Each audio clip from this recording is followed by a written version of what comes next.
July 4th and 5th సంబంధించిన కొన్ని ముఖ్యమైన మరియు లేటెస్ట్ కరెంట్ అఫైర్స్ అయితే ఉన్నాయి.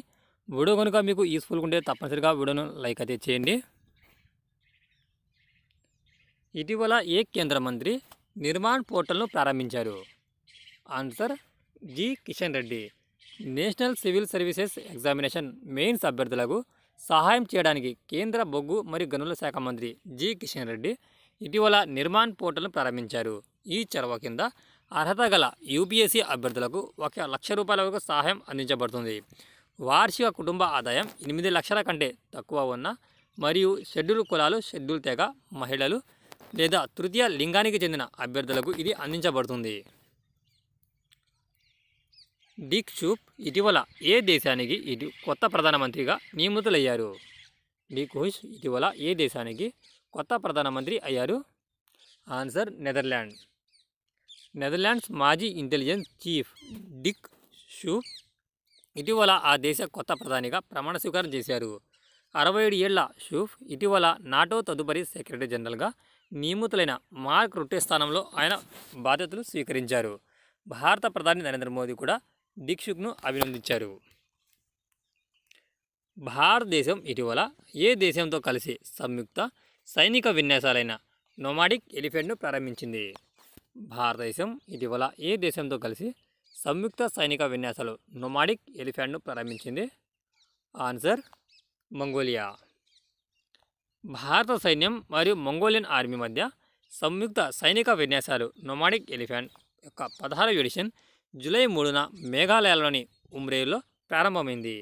ఈ సైనిక విన్యాసాల లక్ష్యం 2 దేశాల మధ్య మిలిటరీ ఇంటర్పర్మిడిటీని మెరుగుపరచడం.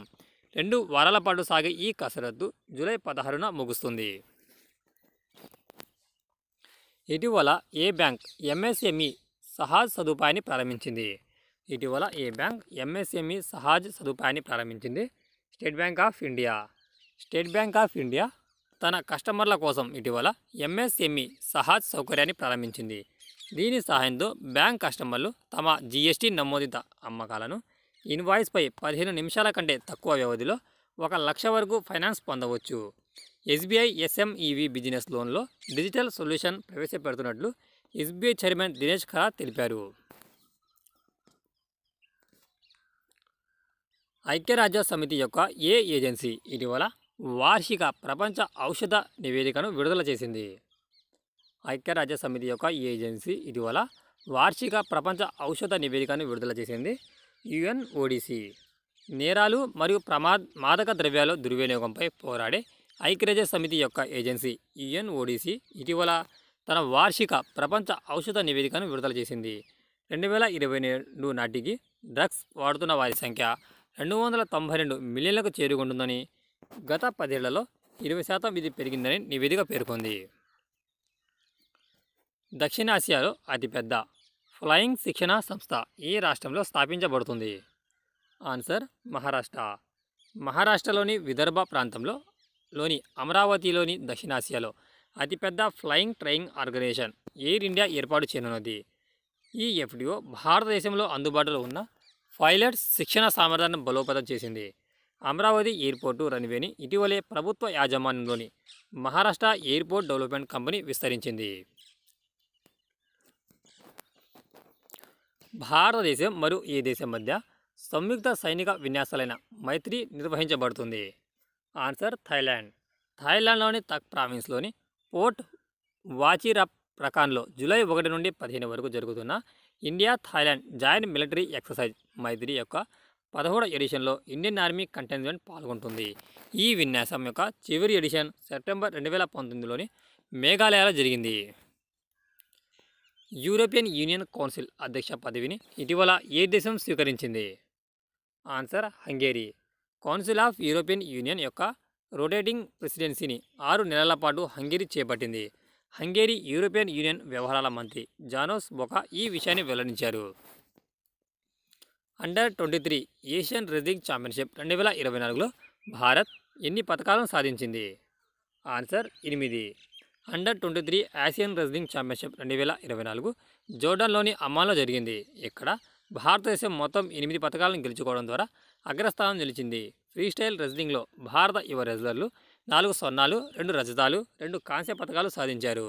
70 కేజీల విభాగంలో అభిమన్యు, 92 కేజీల విభాగంలో జయంట్ కుమార్, 97 కేజీల విభాగంలో సాహెలి జగ్లాన్, 125 కేజీల విభాగంలో అనిరుద్ కుమార్ బంగారు పతకాలు సాధించారు.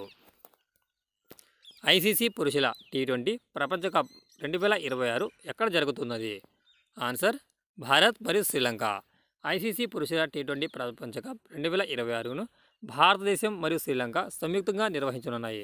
55 మ్యాచ్ల టోర్నమెంట్లో టీ20 ప్రపంచ కప్ 2024 మాదిరిగానే ఆడబడుతుంది. భారతదేశం మరియు శ్రీలంకతో సహా 12 జట్లు నిర్ధారించబడ్డాయి. 8 జట్ల పేర్లు ఇంకా ధృవీకరించబడలేదు. Royal challengers Bengaluru batting coach మరియు మెంటర్గా ఎవరు నియమితులయ్యారు? ఆన్సర్ దినేష్ కార్తీక్.